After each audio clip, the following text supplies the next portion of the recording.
جانتے ہو، رات کا وہ آخری پہر، وہ خاص لمحہ جو رات کی خاموشی میں ہمیں اللہ کے قریب لے آتا ہے، وہ لمحہ جب دعا کرنے والے کی دعائیں براہ راست عرش تک پہنچتی ہیں، یعنی کہ تہجد کی نماز، رات کا وہ وقت جب دنیا کی چہل پہل خاموش ہو جاتی ہے، لوگ سو رہے ہوتے ہیں، تب اللہ کے بندے اپنے رب کے حضور حاضر ہوتے ہیں۔ وہ وقت جب اللہ خود اپنے بندوں کی دعائیں سننے کے لیے آسمان سے دنیا پر نزول فرماتے ہیں۔ تہجد کی نماز ایک ایسا وقت ہے جب رب کائنات اپنے بندوں کو پکارتا ہے کوئی جو مجھ سے مانگے تاکہ میں اسے عطا کروں۔ جانتے ہو، جب تم رات کے اندھیروں میں اور رات کے سناٹے میں خود کو بے بس محسوس کرتے ہو اور آنسو بہاتے ہو، جب تم رات کے اندھیرے میں یہ محسوس کرتے ہو کہ میں کتنا اکیلا ہوں اور بے بس ہوں، اور غم سے تمہارا دل بھر جاتا ہے، اپنے دل کا حال سناتے ہوئے روتے ہو، تو اللہ فرماتے ہیں، میں تمہاری دعاؤں کو سنتا ہوں۔ کیا تم یہ سمجھتے ہو کہ میں تمہیں رلاؤں گا؟ نہیں، میں تمہاری دعاؤں کو سنتا ہوں اور تمہارے آنسوؤں کا حساب رکھتا ہوں۔ میں تمہارے دل کی حالت جانتا ہوں اور تمہاری پریشانیوں کو دور کرنے کا ارادہ رکھتا ہوں۔ تمہارے دل کی حالت جانتا ہوں، تمہاری پریشانیوں کو دور کرنے کا ارادہ رکھتا ہوں۔ میرے بندے، تم مجھ پر بھروسہ رکھو، میں تمہارے لیے وہی کروں گا جو تمہارے حق میں بہتر ہوگا۔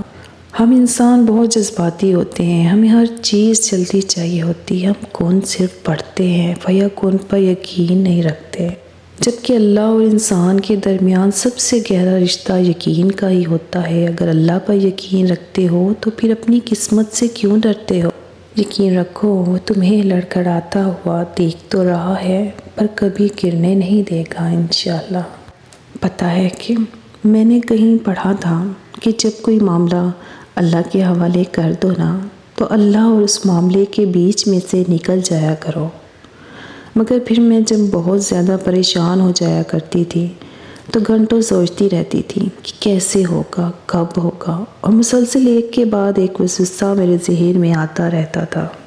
مگر اس وقت کو سوچوں تو بہت ہنسی آتی ہے مجھے، تو کبھی کبھی کہکا بھی لگا دیتی ہوں، کیونکہ سارے معاملات سلجھ گئے ہیں اور جو مانگا تھا اس سے بہترین مل چکا ہے، اور جو نہیں ملا تھا اس کے پیچھے کی مصلحت سمجھ میں آ چکی ہے۔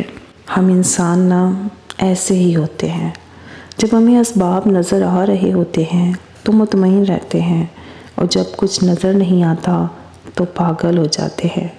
وہ بھی سوچتے ہیں جو ہونا نہیں ہے۔ تمہیں بتاؤں، یقین رکھو، اللہ پر یقین تو ایسا ہونا چاہیے بھی بڑے ہوں کہ سامنے سمندر بھی بڑے تو نہیں ہو تو تم کہو کہ میرا رب راستہ بتائے گا۔ جو چیزیں تمہیں ہزاروں اور اگر ایسا نہیں ہے تو سمجھ دی جا رہی کہ یقین اس چیزوں پر تمہیں مطمئن کر دیا جائے، اسباب پر ہے، اللہ پر نہیں ہے۔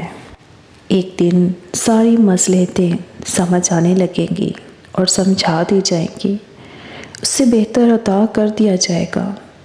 اللہ پاک فرماتے ہیں، ہو سکتا ہے ایک چیز تمہیں پسند ہو مگر تمہارے حق میں بری ہو، اور ہو سکتا ہے کہ ایک چیز تمہیں ناگوار ہو مگر تمہارے حق میں بہتر ہو، اور اللہ جانتا ہے تم نہیں جانتے۔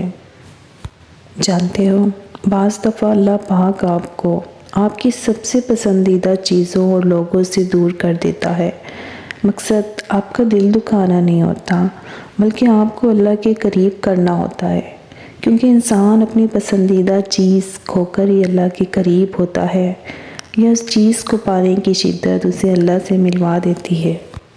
اگر کبھی آپ کو محسوس ہو کہ آپ اکیلے ہیں تو مت بولنا کہ آپ کم از کم اکیلے نہیں ہو سکتے، کیونکہ آپ کا رب کبھی کسی کو اکیلا نہیں کرتا، بے شک۔